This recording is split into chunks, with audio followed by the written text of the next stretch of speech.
علامہ کمیل مہدوی سے، آپ کی شخصیت کو اگر بزبان احمد مجتبیٰ احمد مصطفیٰ صلی اللہ علیہ وسلم سمجھا جائے تو آپ کس مقام پر ہیں؟ بسم اللہ الرحمن الرحیم، انی قد رزقت حبہا، اللہ سبحانہ و تعالیٰ نے مجھے بطور رزق خدیجہ کی محبت عطا فرمائی، یہ حضور نے کہا صلی اللہ علیہ وآلہ وسلم۔ اور جو خاتون جنت ہے سیدۃ النساء العالمین بی بی فاطمہ سلام اللہ علیہا، جو جنت میں تمام عورتوں کی سردار ہیں، ان کی اپنی جنت خدیجۃ الکبریٰ کے قدموں میں ہے، کیونکہ الجنت تحت اقدام الامہات، فاطمہ کی ماں ہیں۔ تمام ازواج رسول رضی اللہ عنہن وہ امہات المومنین ہے بنص قرآنی۔ حضرت خدیجہ بھی ام المومنین ہے، لیکن فقط وہ مومنین کی ماں نہیں ہے، وہ فاطمہ کی ماں ہے۔ واہ واہ واہ۔ تو فاطمہ سلام اللہ علیہا کی صورت میں نسل رسالت کی بقا کی ضامن حضرت خدیجہ سلام اللہ علیہ کو اللہ تعالیٰ نے وہ اولاد و نعمت عطا فرمائی، جن کا ذکر قرآن میں فرمایا سورہ ضحیٰ میں، والضحیٰ واللیل اذا سجیٰ ما ودعک ربک وما قلیٰ وللآخرۃ خیر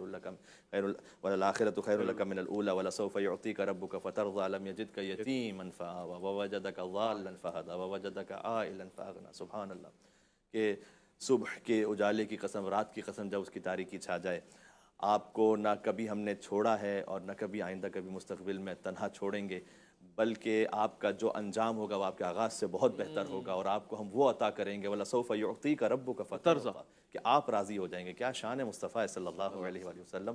ہم روزہ رکھتے ہیں کہ اللہ راضی ہو جائے، نماز پڑھتے ہیں، زکوٰۃ دیتے ہیں اللہ راضی ہو جائے۔ اللہ کہہ رہا ہے کہ میں آپ کو کچھ ایسا عطا کروں گا کہ آپ مجھ سے راضی ہو جائیں گے، مصطفیٰ راضی ہو جائیں اللہ سبحانہ وتعالیٰ سے۔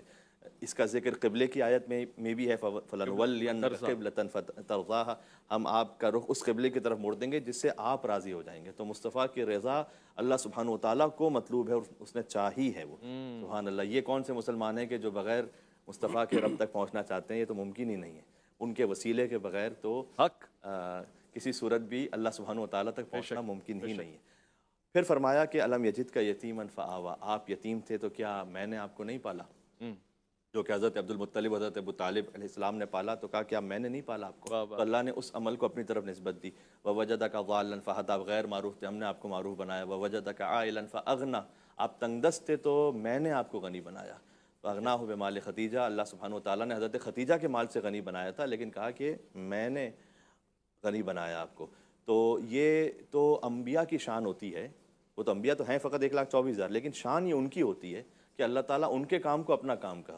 وَمَا رَمَيْتَ إِذْ رَمَيْتَ وَلَٰكِنَّ اللَّهَ رَمَىٰ، یہ جو کنکریاں آپ نے پھینکی ہیں یہ آپ کے ہاتھ سے نہیں نکلی، جو آپ کے ہاتھ سے نکلا ہے وہ خدا کے ہاتھ سے نکلا ہے۔ تو یہ جو وہ شان تھی نا وہ اللہ سبحانہ آپ کا ہاتھ نہیں، اللہ کا ہاتھ ہے۔ جی جی سبحان اللہ۔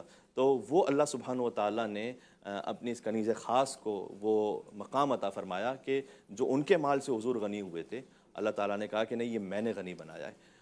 قرآن کریم میں جہاں پر شوہر اور زوجہ کی بات ہو نا، دیکھیں شوہر اور زوجہ کا رشتہ وہ ہوتا ہے، اس کائنات میں پہلا رشتہ اللہ تعالیٰ نے شوہر اور زوجہ کا بنایا ہے، ماں باپ کا نہیں بنایا۔ حضرت آدم حضرت حوا کا رشتہ جو پہلا رشتہ ہے وہ بنایا ہے۔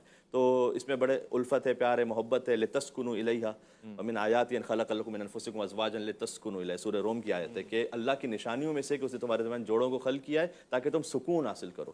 تو جو خاتم المرسلین کے سکون کا باعث ہیں وہ حضرت خدیجہ سلام اللہ علیہا ہیں۔ جب تو اللہ تعالیٰ نے ساری مثالیں قرآن میں رکھ لی، چونکہ قیامت تک کے لیے ہدایت ہے نا۔ کبھی ہو سکتا ہے کہ شوہر اور زوجہ دونوں شر پر ہوں، کبھی ہو سکتا ہے کہ شوہر اور زوجہ دونوں خیر پر ہوں، کبھی ہو سکتا ہے کہ شوہر خیر پر ہو زوجہ شر پر ہو، کبھی ہو سکتا ہے کہ شوہر شر پر ہو زوجہ خیر پر ہو۔ اب دونوں شر پر ہو، تبت یدا ابی لہب وتب، واہ واہ، عنہ مالہ وما کسب، ماشاءاللہ، سیصلی نارا ذات لہب وامرأتہ حمالۃ الحطب۔ تو ابو لہب کا بھی ذکر کیا، ابو لہب کی بیوی کا بھی ذکر کیا، دونوں شر پر ہیں۔ یہ ممکن ہے کہ شوہر شر پر ہے، زوجہ خیر پر ہے۔ حضرت آسیہ فرعون کی بیوی، ضرب اللہ مثلا للذین آمنوا امرأۃ فرعون قالت رب ابن لی عندک بیتا فی الجنہ ونجنی من فرعون وعملہ ونجنی من القوم الظالمین۔ کہ اللہ تعالیٰ نے مومنوں کے لیے حضرت آسیہ کی مثال دی۔ کتنی خوبصورت باتیں، یہاں مومن عورتوں بھی نہیں کہا، مومنوں کے لیے، مومن مردوں اور عورتوں دونوں کے لیے حضرت آسیہ کی مثال ہے کہ جو انہوں نے فرعون کے محل میں بھی حق کی پاسداری کی اور فرماتی تھی کہ پروردگار میں فرعون کے محل میں تو ہوں لیکن تو میرے پاس جنت میں اپنے پاس گھر عطا کر، مجھے وہاں تو گھر عطا کر۔ وَنَجِّنِي مِن فِرْعَوْنَ وَعَمَلِهِ، مجھے فرعون اس کے کرتوتوں سے بچا لے۔ یہ ایک مثال ہے۔ تو فرعون سے لوطاد یاد بھی کیا پھر جی اس کے بعد ان کو میخیں گاڑی گئیں، اور کیا عظیم الشان قربانی ہے خاتون کی۔ حضرت آسیہ نے ہمیں سمجھایا ہے کہ اگر ایک خاتون روحانیت اور معنویت اور تقوی میں ایک بلند مقام پر ہو تو ممکن ہے کہ وہ اپنے زمانے کے تمام مردوں سے افضل ہو۔